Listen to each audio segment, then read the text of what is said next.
So now we're gonna talk about BMR. I'm gonna get a little bit nerdy here, but not too nerdy, okay? Because what we're actually talking about is not really BMR. The only way you know your BMR is to actually get tested in a lab, where you're basically sat in a chair, in a zero gravity chair, and you do nothing but breathe for 24 hours, and you sleep 8 hours and all this craziness. That's how they actually find basal metabolic rate. It's a test that you can do, okay? But basically, this is the amount of calories that you burn in a 24-hour period while at rest.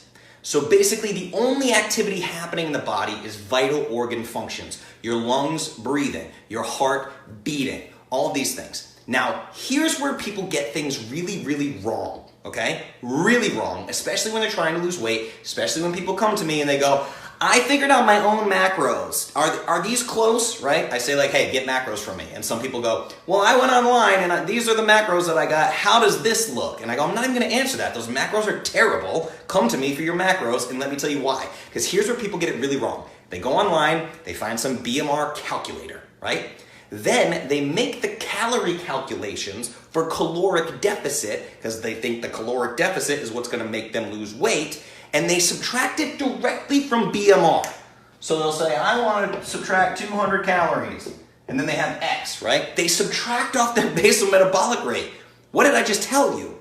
Your basal metabolic rate is you at rest doing nothing but vital organ functions to survive. You do not want to subtract calories from that. It's ridiculous, okay? So you can see how starting from basal metabolic rate to calculate a caloric deficit can be wildly problematic.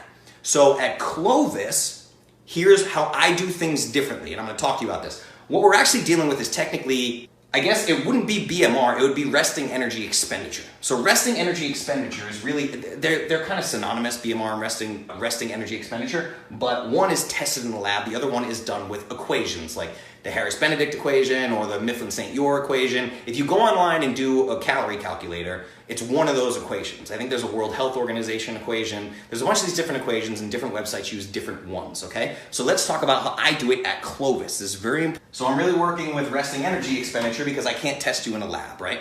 So what happens is once I have your BMR, right? And this is why I collect so much data from you when you get a custom plan. I get your BMR estimate, then I factor in lifestyle multipliers.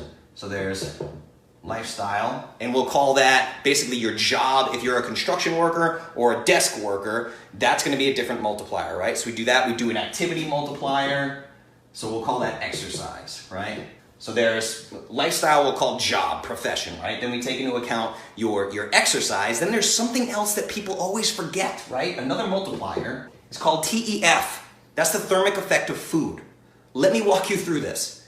Basal metabolic rate is you laying in a zero gravity chair just breathing for 24 hours. That's it, right? So thermic effect of food is actually the amount of calories you burn by digesting the calories that you eat, okay? So human metabolism is a biological process in the body that requires energy. Me blinking right now requires ATP, right? It requires energy. Everything the body does requires energy, which means digesting the food that you intake requires energy, which needs to be factored in to what would be your total caloric intake, okay? So it's only once I have the numbers for all of this, the BMR, the lifestyle factors, the activity factors, the thermic effect of food, do I even start thinking about running numbers for your aesthetic goals. If the goal is fat loss or muscle gain or maintenance or gaining weight in general, whatever, right? So your goals determine yet another multiplier that's gonna give me calories.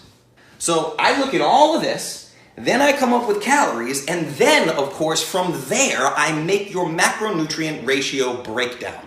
That's how Clovis works, okay? Why do I do this? I hope this sheds some light. Don't go online and use these ridiculous calculators. People come to me, they're like, my basal metabolic rate is 1,100 calories, so I'm gonna eat 800 calories because I want to lose weight. And I'm like, yeah, have fun dying. That's a great idea, right? So this is why people come to me for this, okay? Because I've thought these things through. I actually have my own algorithm with Clovis that I created. Like I literally built an algorithm, okay? So like I said earlier, the human body adapts in miraculous ways to any environment. Think about it. You can take those women who put the rings on their neck and stretch their neck out, and somehow they're alive with a 2-foot-long neck. You know, it's just these crazy things that people do. The body can literally adjust to anything. The adaptation process is insane, right? So let's go back to BMR. This is why roller coaster weight loss happens. And the Biggest Loser study talks about this as well. Let's say your BMR is 2,000 calories per day. Your BMR is 2,000 calories per day. You decide you want to lose weight, and some influencer on the internet or your doctor tells you that you need to cut calories. So you say, okay, I'm going to drop my caloric intake. You say, I'm going to eat 1,500 calories a day. Now, you're going to be hungry, you're going to be miserable, but you will probably lose weight, especially in the beginning. Then what happens? What happens is the dreaded plateau.